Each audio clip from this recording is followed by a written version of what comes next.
naman po nating puntahan via Skype sa Manila, Philippines, si Isa Cuevas Santos. Siya naman po ang tumutulong mula sa Gawad Kalinga from the Philippines. Isa, magandang hapon sa'yo.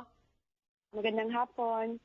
Pasensya ka na, nagising ka ng maaga. Pero Isa, ikwento mo naman sa amin kung paano nagtatrabaho ang mga volunteers ng Gawad Kalinga dyan sa Pilipinas.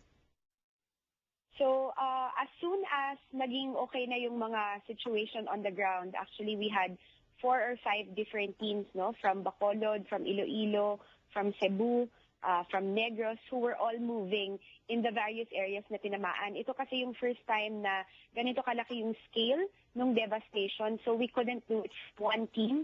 At ang nangyari, ang galing kasi yung local mismo, yung mga taga-probinsya na malalapit. In fact, even hanggang Mindanao, today, I think, or tomorrow, yung mga taga-Bicol naman yung papunta ng Visayas. Lahat sila gumagalaw to do the relief operation. You're mentioning... And starting the 13th... Sorry, go ahead. Yes, Manila Open, which is going to be one of the largest areas. Kasi lahat ng taga-Maynila nagtatanong, buti na hindi kami tanamaan, pero anong pwede namin gawin? So starting today, we are already accepting donations in kind in 2 very big warehouses, one in Quezon City and one in FTI Taguig.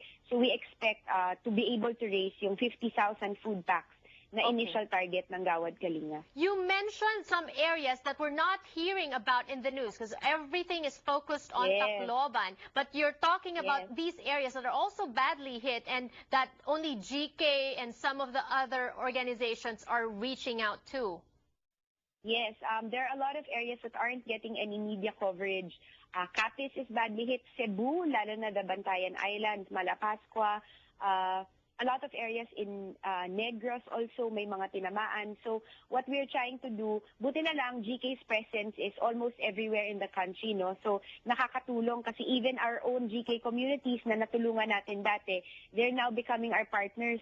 So ang laking tulong na we already have a network on the ground among these communities. And one last question, Isa, I want you to address this because on my part, marami sa ating mga kababayan dito sa Amerika, they want to help. But their main concern is they don't want their donations to be handled by government.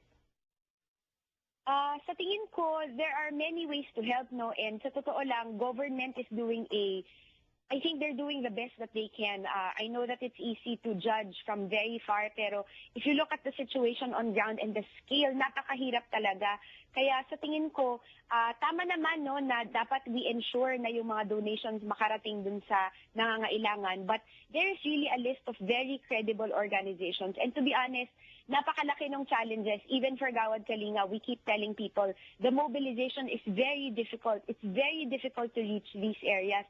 Naglalakad po yung mga volunteers and everyone is just trying their best. So at best effort po, let's just raise whatever we can. Let's go to the organizations na alam naman natin we can trust. And let's all just do our best. Try not to criticize one another.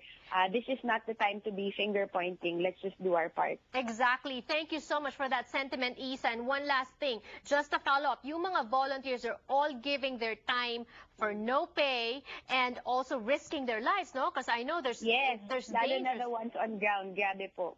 Ano po sila? Ang mga volunteers ba nanggagaling sa Pilipinas lumilipad sa mga areas or we already have volunteers there in those areas? There are volunteers nearby, but these people have to travel by land, by sea, and they're really at very high risk. No, very few full-time workers from Gawad Kalinga are deployed kasi it's a small corps. But the heart of it is really volunteerism, and this is bayanihan at its finest.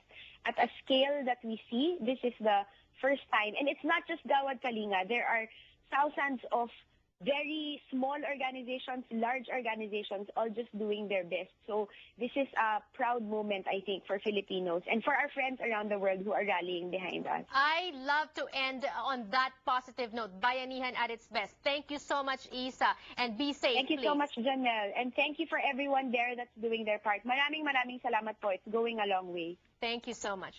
That was Isa, a GK volunteer from the Philippines. Kasama naman natin dito sa ating studio, Milo Macaraig and Cesar. They're both kite surfers, but also avid supporters of Gawad Kalinga. Let's first start with Cesar, who's not even Filipino. Cesar, how did you hear about the news? We're actually planning a trip to Boracay next week, and so we've just been checking the weather forecast, and just things of what's going on in the Philippines. And we knew the typhoon was coming, but we didn't really appreciate how it really devastated the Philippines until this past weekend. So many typhoons come and go to the Philippines, Sure. Milo. You're a Filipino. I'm sure you know that. When did you realize as a Filipino that this was going to be bigger than Ondoy, bigger than anything we've ever seen before? Well, I'm aware of the typhoons, you know, the hurricanes that come by the Philippines when I was younger. But when they were talking about the magnitude, the wind, the 190 miles per hour, and I know that we have not seen those kind of disaster or wind in the Philippines. And just looking at the news on the satellite, seeing the eye, the white clouds, you know, that was scary, you know, Right. that moment. And I said, oh man, it's right on top of the central part of the Philippines. Right. We've met these two guys before, Cesar and Milo. They're part of kite surfing groups in Belmont Shore here in Long Beach in California. And they're going on a Bayani tour to Boracay next week. But before that, you are helping Gawad Kalinga. Isa mentioned earlier about the food packs. What can you tell us about the food packs? Yeah, well, their immediate concern right now is probably trying to help out the families as much as possible. And one of the ways that they're trying to, where their goal is to try to accumulate about 200,000 food packs, which would help out families between roughly 3 to 4 days. Will help them out. So $5 goes a long way. Yes, our $5 here is good for a family food pack that will feed a family of 4 for 3 to 4 days, which is very much needed. People there are going on for 5th day now, some of them without food. And Milo, you're talking about care packs too for the kids. Yeah, when we leave for Boracay next week, we are trying to get together some care packs for the kids. It's worth $3 a pack. And especially when the holiday is coming, the kids would like to have something, especially for those affected areas. And we have an ongoing project that we did the last time also, that we gave away. We went to a village and gave away the care packs for the kids. It would at least give them a sense of holiday, you know, since it's coming. Yeah.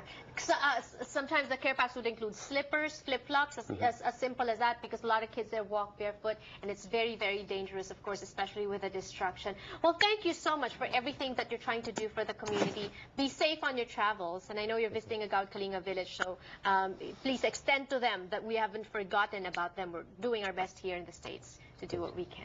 Thank you. All right, more power to you. GK website on the screen if you want to help. $5 food packs, $3 care packs. When we return on the show, we'll give you more. Don't go away.